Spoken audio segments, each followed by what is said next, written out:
Hello. I'm taking this video with my frontal camera so I can actually see myself. The quality might not be that good, but it's a test, right? So I've just been to the dentist, and so I've decided that that's something that I want to talk to you about. Something very important that I only realized back in February this year, so about 9 months ago. I had a very rude awakening when it comes to dental hygiene. Sorry, I'm just being distracted by squirrels here. So I had a very rude awakening in terms of dental hygiene, and that is, I said, I think I had my goals set out for that year, and one of them was, okay, health. And I had all sorts of checkups, and I said, okay, let's go to the dentist. The last time I've been to the dentist was almost a year previously, and it was just when I was back in Romania. I said I'll do that one more time, and everything seemed okay, and it was fine, and didn't get an x-ray or anything like that. And then I went off to the UK. So I go to the dentist here, and they take an x-ray. I didn't have any pain or anything. Turns out I have about 10 gaps, not gaps, 10 teeth to fill. So how do you call that? I just don't remember what. But anyway, which cost me about £1,000 at the time. Or for you not from the UK, about 2 bitcoins. And it was very painful. That was a significant chunk of my savings, and it was very shocking as well, because I just had no idea, right? I just went for a checkup, and they say, yo dude, it's whole town in your tooth and in your mouth. It's whole town, so you can wait for things to get worse, or we can get started. And of course they said, okay, of course, let's get started. Let's sort this out.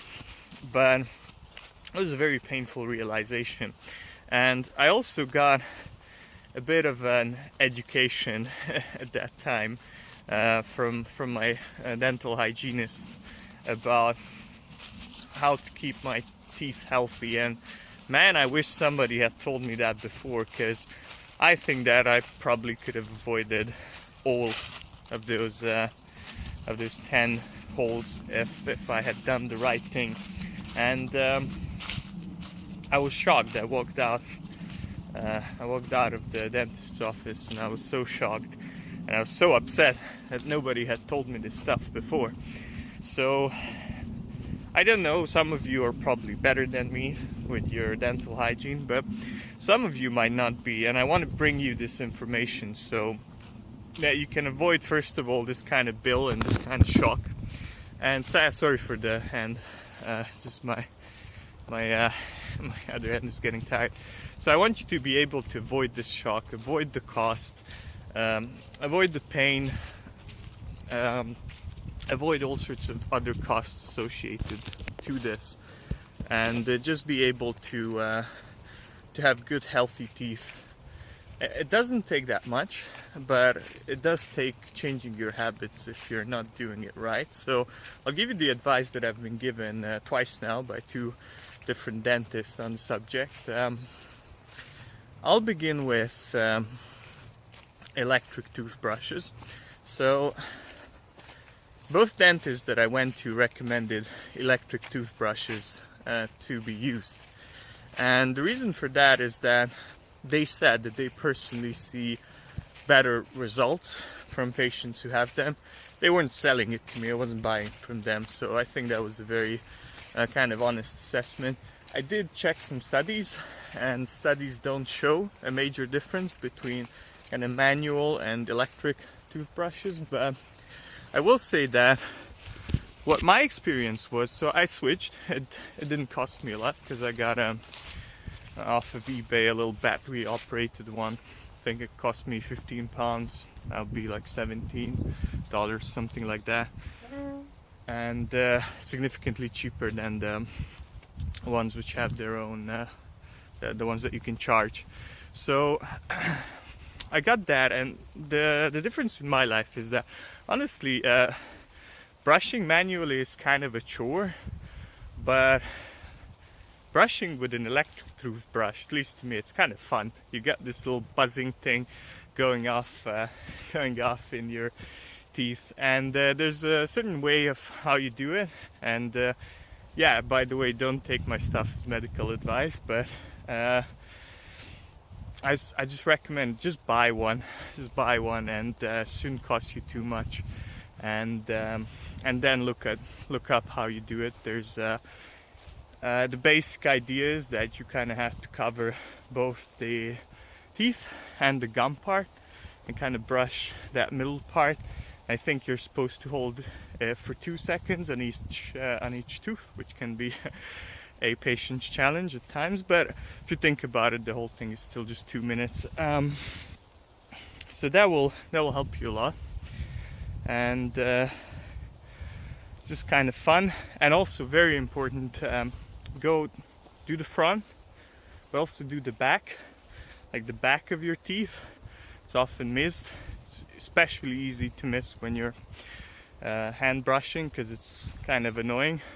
But with an electric toothbrush, that it will do the job for you.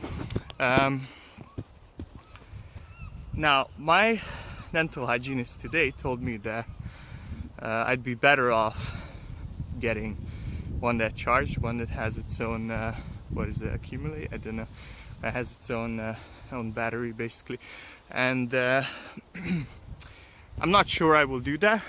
She says that there's stronger, so there's a difference there, and she showed me, and it is stronger. But I think, you know, it's having something that charges on its own. For me personally, an extra charger, kind of anti-minimalist. I can carry batteries around and then go camping, things like that. But whereas with this thing, I need a constant connection. I don't like that very much. Plus, they're a lot more expensive. So, but if you can afford it, go for it. The difference might be marginal though. So if you just want to get into it, get one with a battery. And I don't know which way I'm going right now, but a little bit lost here in this farmland hill type of place. So that's one thing. The second thing, even more important, is flossing. Now you probably heard of flossing. I haven't. It's not a common thing in Romania, and it kind of pisses me off, but most of my audience is Western, so you probably have heard of flossing. It's commonly recommended, rarely done. Flossing it's a chore, and it takes a little bit of time to learn, but it's not as hard as you would think. So I recommend the second thing that you should do is just get a roll of floss. It's not expensive, and look up a tutorial on how to do it. The idea is that most of your tooth decay, and don't quote me on this, but most of your tooth decay comes from between your teeth. And there's no possible way of brushing the food that gets stuck between your teeth out. It's just your toothbrush can handle it, and basically what happens is that the little piece of food gets stuck in there. You got the bacteria working on it, and they produce acid. The acid dissolves kind of your coating around your tooth, and not good times. You start to have cavities. That's the word I was looking for. So you start to have cavities, and that's not fun. And it can be a little painful when you start, and there's going to be a lot of bleeding. But one common piece of advice is that if some place bleeds a lot, you just gotta not avoid it, but actually go even harder at that spot. And that makes sense to me. It's usually not painful, it's just blood, and it's gonna stop if you take care of it. If you apply yourself to it, it's gonna stop. So basically, if you're not flossing right now, what's happening is that the piece of food gets stuck and it's basically there. Like, it's just there. It's there until it gets completely dissolved. And all that time it's killing your teeth, so that's not good. You don't want that to happen. And you can use a $1 I don't know the micro Bitcoin off the top of my head, little piece of equipment, and prevent hundreds and thousands of pounds of dollars of expense. Plus, I'll give you the really thing that many people don't seem to know, and I didn't know, is breath. Most of your bad breath comes, at least in my experience, comes from that. So for me, I'll tell you, I wasn't even brushing very regularly before, so that's true. But even when I was, it's a bad breath, it just wouldn't really go away, and in the morning it would be a killer, and it was terrible.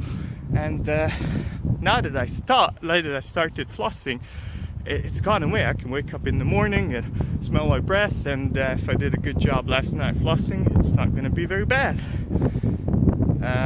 So forget Listerine. Listerine just masks the problem, and all other mouthwashes. So just floss. They'll fix the problem. It'll take a little bit of time to get used to, but man, is it worth the investment. Just go for it.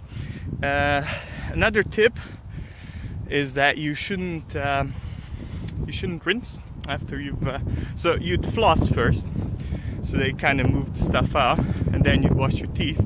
And I hope the wind is not going to kill the sound. I'm really sorry if it does. So you flossed, that's like a minute, then you wash your teeth, that's at least 2 minutes. I mean, whatever works for you, right? I mean, it's just kind of a benchmark. It's 2 minutes, if I remember correctly. That means that you're probably covering everything. And then don't rinse the kind of the fluoride toothpaste out, because that actually helps kind of repair and protect your teeth. So when you rinse it out, you get rid of that beneficial effect. So try either eating before, so that you can keep that in, and kind of don't drink something for half an hour if you can do that. That's really nice. That's what I've done this morning. It's what I do every morning. So that will definitely help. So that's my tip. And my final tip is, no matter what state your teeth are in, go see your dentist before they hurt, because that was my strategy. It failed spectacularly. So if you want to save big bucks, spend a little bucks and a little time and just go see your dentist.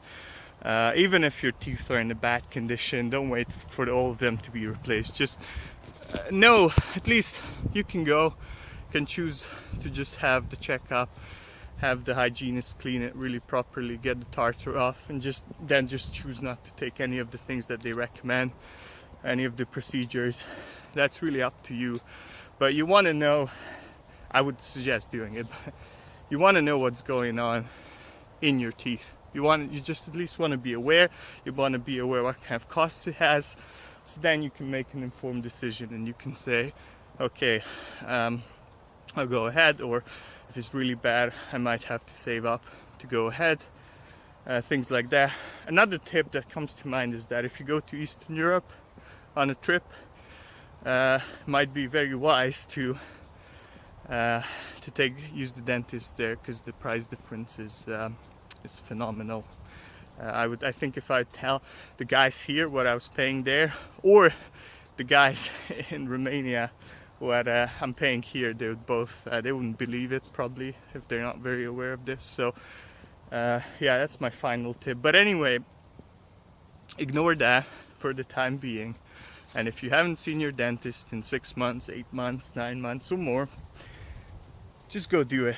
Just go do it. I think being frugal is not about not spending, but it's about spending smart. And yeah, prevention absolutely works. So that's my tip for you today.